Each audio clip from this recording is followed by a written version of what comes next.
Ta parole est une lampe à mes pieds, une lumière sur mon sentier. Psaume 119, verset 105. La méditation.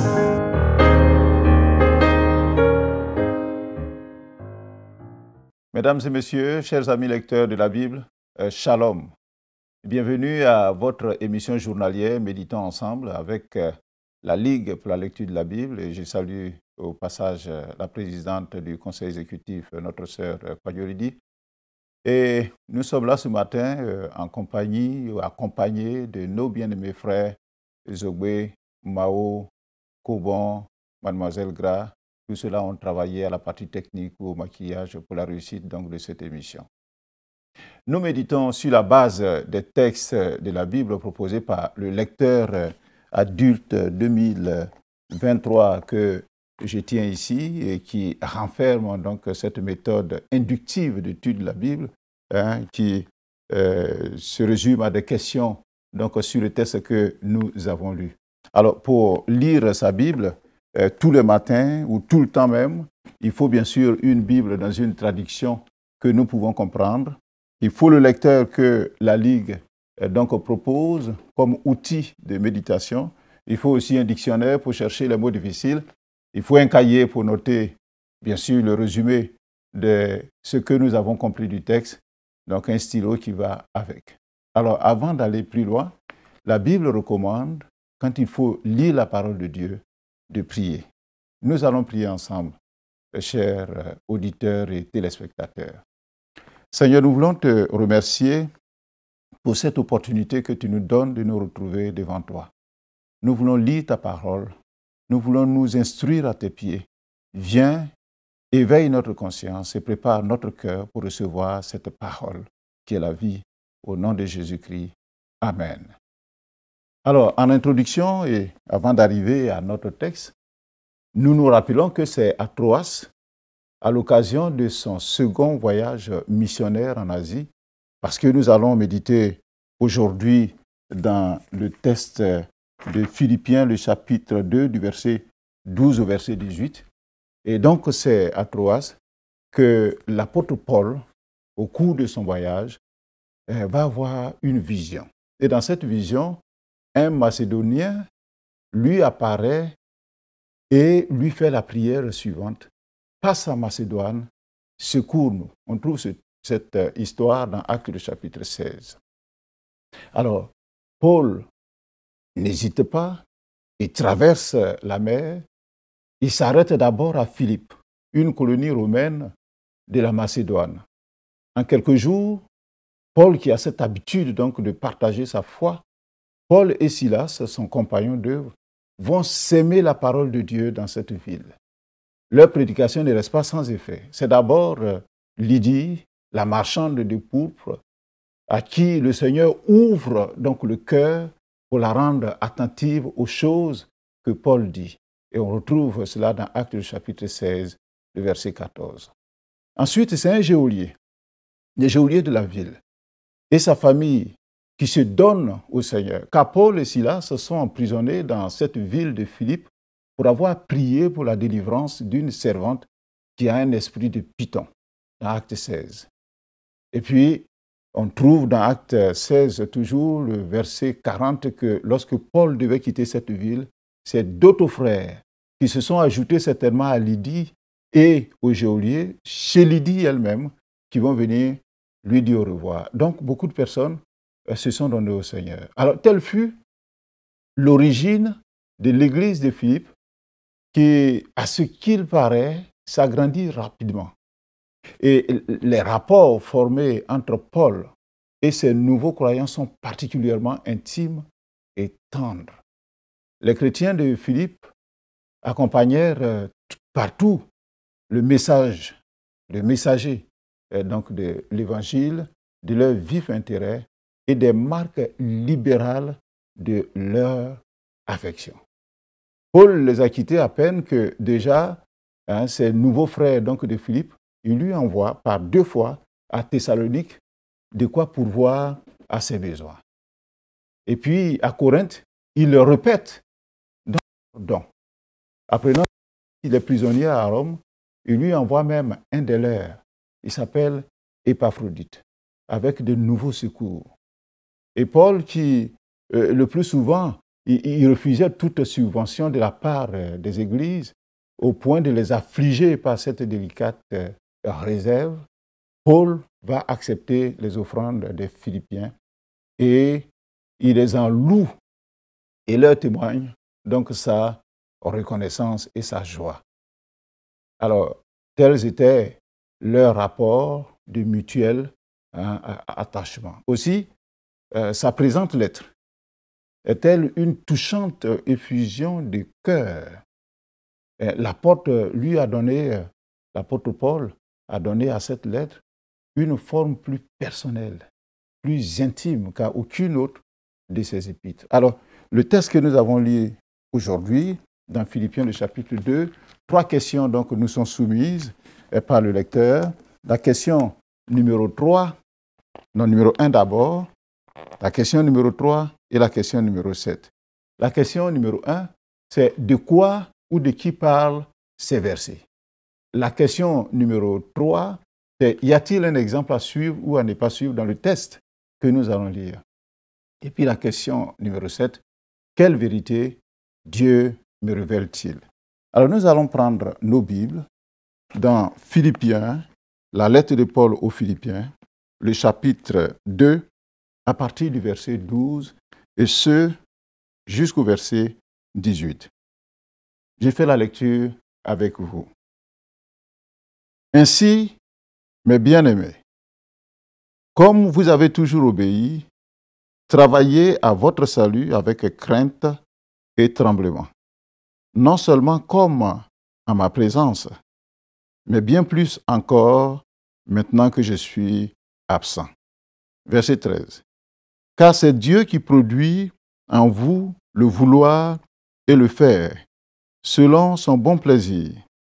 Faites toutes choses sans murmure ni hésitation, afin que vous soyez irréprochables et purs, des enfants de Dieu irrépréhensibles, au milieu d'une génération perverse et corrompue, parmi laquelle vous brillez comme des flambeaux dans le monde. Verset 16.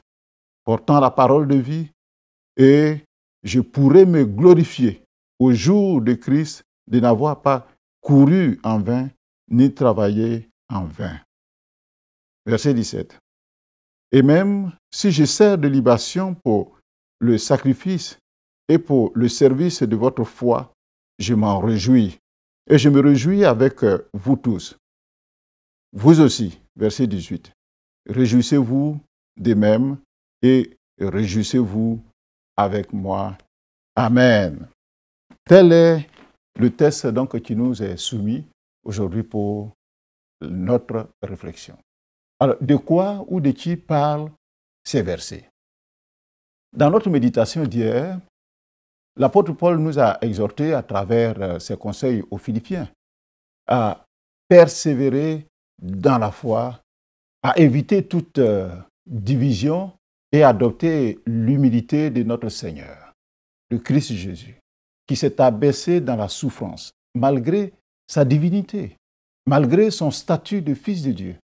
Alors aujourd'hui, dans le texte que nous venons de lire, l'apôtre demande à ses fils spirituels, les Philippiens, qu'il appelle affectueusement au verset 1, mais bien-aimés, l'apôtre donc demande de travailler, il leur demande de travailler à leur salut, comme l'on pourrait cultiver son jardin. D'où le titre que je nous propose pour ce texte-là, mettre en œuvre le salut. Mettre en œuvre le salut. Le lecteur a proposé un autre titre qui va tout aussi dans le sens de l'action. Le lecteur a proposé souffrance et joie liées à la mission.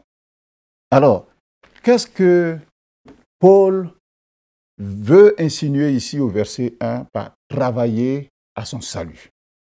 Le mot salut s'applique à des choses bien différentes. Dans le Nouveau Testament, le salut ou le fait d'être sauvé est le plus souvent employé en opposition avec la perdition éternelle. On est sauvé ou on a le salut, veut dire que l'on est délivré de la juste colère de Dieu. Alors, ce salut est donné à tous ceux qui, confessant leurs péchés, se répandent et croient que Jésus-Christ est mort pour eux et à leur place sur la croix. Pour le croyant que nous sommes.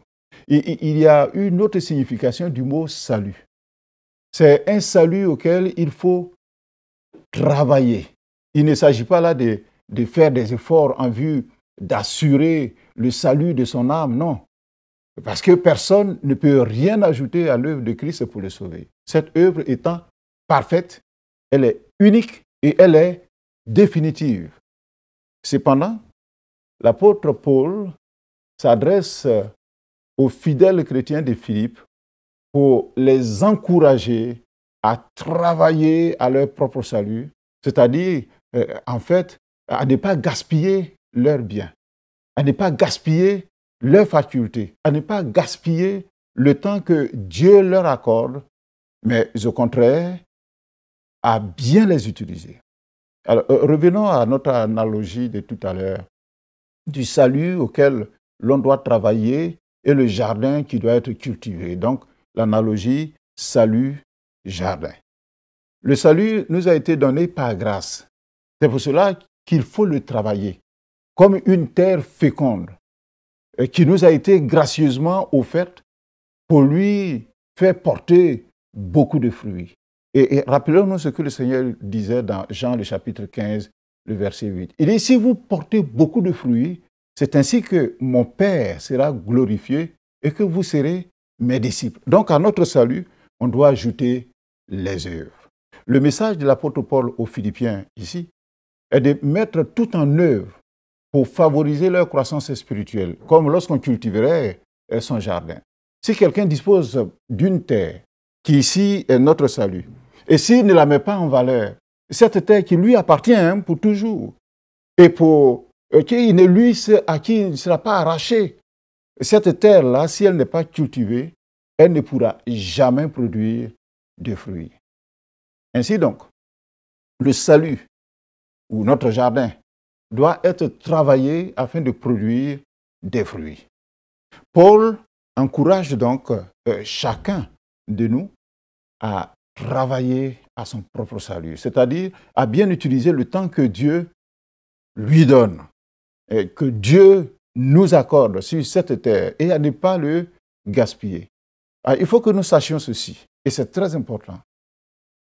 Tout ce qui, dans notre vie, n'a pas été fait pour et avec le Seigneur est perdu pour l'éternité. Au contraire, tout ce que nous aurons été ou tout ce que nous aurons fait pour lui est mis en compte comme sur un compte bancaire dans le ciel et porté au crédit de la grâce de Dieu agissant en nous. À ce propos, la Bible est très claire et annonce que Dieu va rétribuer chacun de nous selon ses œuvres. Paul dit aux Corinthiens, dans 2 Corinthiens, le chapitre 5, le verset 10, il dit « Car il nous faut comparaître devant le tribunal de Christ. » Ce n'est pas le jugement dernier, mais le tribunal de Christ, afin que chacun reçoive selon le bien ou le mal qu'il aura fait étant dans son corps. Et l'apôtre Jean nous ramène dans cette belle vision qu'il a eue dans Apocalypse, le chapitre 22, le verset 12. Et il dit, voici, je viens bientôt. Et c'est le Seigneur qui parle dans cette vision. Je viens bientôt. Et ma rétribution est avec moi pour rendre à chacun selon ses œuvres, selon son œuvre. Et Paul dit aux Galates, donc au chapitre 6, il dit, ne nous lassons pas de faire le bien, car nous moissonnerons au temps convenable si nous ne nous relâchons pas.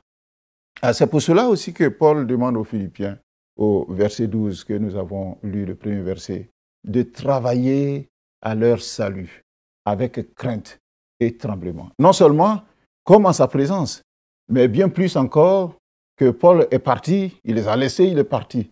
Alors, dans ce travail-là, peu importe si notre travail est vu ou estimé par les hommes.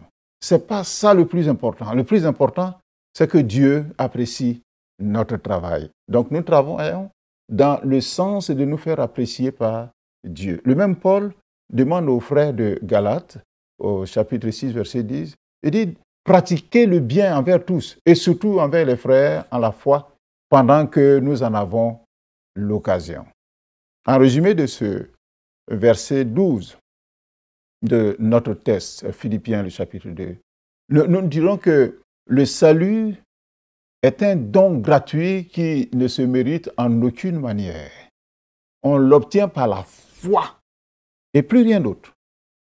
Mais celui qui a placé sa confiance en Jésus, le Christ, il doit le prouver en manifestant sa foi par de bonnes œuvres.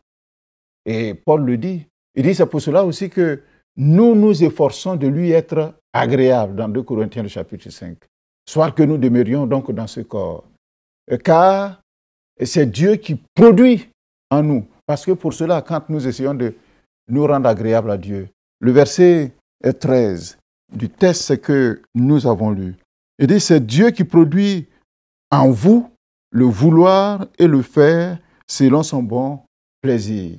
Alors, malgré la responsabilité qui incombe aux croyants de se mettre au travail, comme le verset 12 le dit, c'est en réalité le Seigneur qui produit les bonnes œuvres et le fruit spirituel dans la vie du croyant. Et Jésus même l'a dit dans Jean le chapitre 15, le verset 5. Il dit, je suis le cep, ça dit, je suis le tronc de l'arbre. Vous êtes les sarments, ça dit les branches. Celui qui demeure en moi et en qui demeure porte beaucoup de fruits, car sans moi, vous ne pouvez rien faire. Donc, nous sommes appelés à porter du fruit, mais nos fruits, là, viennent donc du tronc auquel nous sommes attachés. C'est possible, du fait que c'est Dieu qui travaille en nous et montre sa volonté au moyen de sa parole et son esprit qui habite en nous. Dieu stimule aussi bien les désirs que les actes des croyants. Et ce n'est pas pour détruire notre libre volonté, car nous pouvons choisir de lui résister, d'accepter ou de rejeter sa grâce. Cela dépend de nous, à nous de choisir. Mais si nous avons décidé d'accepter la grâce de Dieu et d'obéir à sa volonté, il a promis de nous aider selon son bon plaisir, comme nous dit donc ce verset 12. Selon ce qui lui semble bon. Le verset 14, nous avançons. Qu'est-ce qu'il a dit au verset 14? Il a dit, faites toutes choses sans murmure ni hésitation. Le chrétien se distingue par le fait qu'il est content de ce qu'il a. Et qu'en toute chose, il peut rendre grâce à Dieu. C'est le Père, c'est-à-dire Dieu, qui a placé devant moi la tâche qui m'incombe. Me paraît-elle ingrate, monotone, sans gloire peut-être, qu'importe. Mais elle a son utilité, puisqu'elle m'a été commandée par Dieu. Peut-être simplement pour m'apprendre la patience, pour m'apprendre la soumission, pour m'apprendre peut-être la confiance en celui qui m'a pris en charge. Donc je le fais sans hésitation ni murmure. C'est ce que nous dans la rue on le dit souvent. Alors, le verset 15 dit quoi? Il dit, afin que vous soyez irréprochables et purs, des enfants de Dieu irrépréhensibles au milieu d'une génération perverse et corrompue, parmi laquelle vous brillez comme des flambeaux dans le monde. Ça aussi, c'est très intéressant. La corruption de notre monde ne doit pas nous entraîner dans son sillage. Au contraire, le chrétien doit impacter son environnement afin de transformer donc son époque. Lors de la création du monde, Dieu a placé les étoiles pour donner de la lumière sur la terre. On voit ça dans Genèse chapitre 1 à partir du verset 15. Aujourd'hui, il place les chrétiens comme ces étoiles-là comme des lumières au milieu des ténèbres spirituelles du monde. Et la meilleure manière de briller comme des flambeaux dans le monde, c'est d'appliquer les principes de Dieu en étant irréprochable et pur. Et le verset 16 qui dit « en portant la parole de vie » ou en apportant cette parole de vie aux autres, pour que les autres aussi, comme nous l'avons entendu, et que ça nous fait du bien, ils puissent aussi recevoir les bénéfices donc, de cette parole de vie. Alors, les 3 derniers versets, verset 16 ou verset 18 de notre texte, la lettre de Paul aux Philippiens, le chapitre 2. À travers les 3 derniers versets de notre méditation, Paul résume la mise en œuvre de notre salut qui consiste à porter la parole, qui consiste à courir, c'est-à-dire mettre les bouchées doubles dans l'œuvre de Dieu. Il ne faut pas s'arrêter, il faut avancer. Et à travailler, qui consiste à servir de libation, c'est-à-dire de sacrifice. On se sacrifie pour les autres, qui consiste à servir la foi, sa propre foi, et servir la foi donc des autres. Alors, dans le même temps, dans ce même contexte, Paul révèle aux Philippiens que ce travail acharné, qui doit être le travail donc du chrétien, ce travail-là, il n'est pas vain. Il n'est pas vain. En effet, il dit au verset 16 qu'au jour de Christ, c'est-à-dire le jour où le Seigneur va revenir, ou le jour où nous allons le retrouver, ce sera la gloire et la réjouissance pour ceux qui auront travaillé. Et Paul dit au verset 16, il dit « je pourrai me glorifier ». Donc pour celui qui a travaillé, c'est la gloire qui l'attend. En ayant en pensée cette gloire à venir, la rétribution du Seigneur, nous devons nous réjouir malgré les difficultés liées donc à la tâche, parce que cette tâche-là se fait avec beaucoup de difficultés. Le verset 17 dit « même si nous servons de libation pour le sacrifice et pour le service de notre foi, nous ne devons pas nous décourager. Nous devons avancer. » Alors en résumé, de ce que nous venons de lire et de ce commentaire que nous venons de faire, Paul nous exhorte dans ce texte de Philippiens, le chapitre 2, le verset 12 au verset 18, Paul nous exhorte à travailler à notre salut et à briller comme des flambeaux. Nous devons le faire avec crainte et avec tremblement. Car si le salut nous est acquis par grâce, un jour, nous comparaîtrons tous devant le tribunal de Christ. Et dans Apocalypse 22, le verset 12 que nous avons lu, plus haut, le Seigneur Jésus nous dit, voici, je viens bientôt. Et ma rétribution avec moi, pour rendre à chacun selon son œuvre. Alors, y a-t-il un exemple à suivre ou à ne pas suivre dans le texte que nous avons lu? Moi, j'ai noté 2 exemples à suivre. Le premier exemple que nous devons suivre, que nous devons imiter, c'est l'obéissance et le travail des Philippiens que Paul lui-même a reconnu. Le verset 12, il dit « Comme vous avez toujours obéi, comme vous avez toujours travaillé à votre salut. » Nous aussi, nous devons être obéissants dans la parole de Dieu et puis travailler pour le Seigneur. Ça, c'est un bon exemple. Le deuxième bon exemple que je retiens dans ce texte, c'est Paul qui se réjouit pour son sacrifice à lui au service de la foi des Philippiens. En effet, c'est au cours de son voyage missionnaire, comme je le disais en introduction, à Philippe, que lui, Paul et son compagnon ont été injustement jetés en prison. Cependant, il ne s'est pas fâché, il n'a pas levé le poing contre Dieu. Dieu, pourquoi tu as permis ça? Oh, non, non, il s'en est réjoui. Et le verset 17 dit, « Et même si je sers de libation pour le sacrifice et pour le sacrifice de votre foi, le service plutôt de votre foi, je m'en réjouis et je me réjouis avec vous tous. » C'est ça. Dans l'adversité, quand nous travaillons pour le Seigneur, nous ne devons pas nous plaindre, mais nous devons nous réjouir de ce que nous travaillons pour le roi. Alors, quelle vérité Dieu nous révèle-t-il? La question numéro 7. La première vérité que je retiens, c'est que notre salut, Dieu nous a donné le salut, mais notre salut se cultive comme un jardin. Et nous devons y travailler par l'œuvre que nous faisons pour Dieu tous les jours. Le chrétien est sauvé pour servir Dieu et non pour s'asseoir et pour regarder les autres donc faire. Nous ne devons pas cacher notre foi. Deuxième vérité que nous pouvons retenir, c'est que Dieu y récompense notre travail, notre engagement pour son œuvre.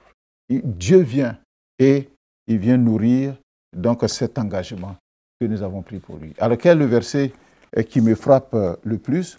Moi, j'ai retenu le verset 12 qui dit que nous devons travailler à notre salut avec crainte et tremblement. Bien-aimés, voilà ce que j'ai pu mettre de côté pour notre méditation de ce jour. Et nous allons nous quitter non sans prier le Seigneur pour ce que nous avons lu, pour que le Seigneur nous aide donc à appliquer ça à notre vie. Prions ensemble le Seigneur. Seigneur Jésus, merci de m'avoir sauvé de mes péchés pour que je te serve désormais et toute ma vie. Apprends-moi à travailler à mon salut et au salut des autres avec crainte et tremblement, avec même empressement, car mon œuvre est pour le roi des rois. Et ce roi des rois, à qui tout appartient, récompense ses serviteurs pour leur travail. Merci Seigneur pour ta parole. Au nom de Jésus. Amen. Demain est un autre jour. Demain, un autre texte, une autre richesse à tirer de la parole de Dieu. Que le Seigneur vous bénisse. Ta parole est une lampe à mes pieds, une lumière sur mon sentier. Psaume 119, verset 105. La méditation.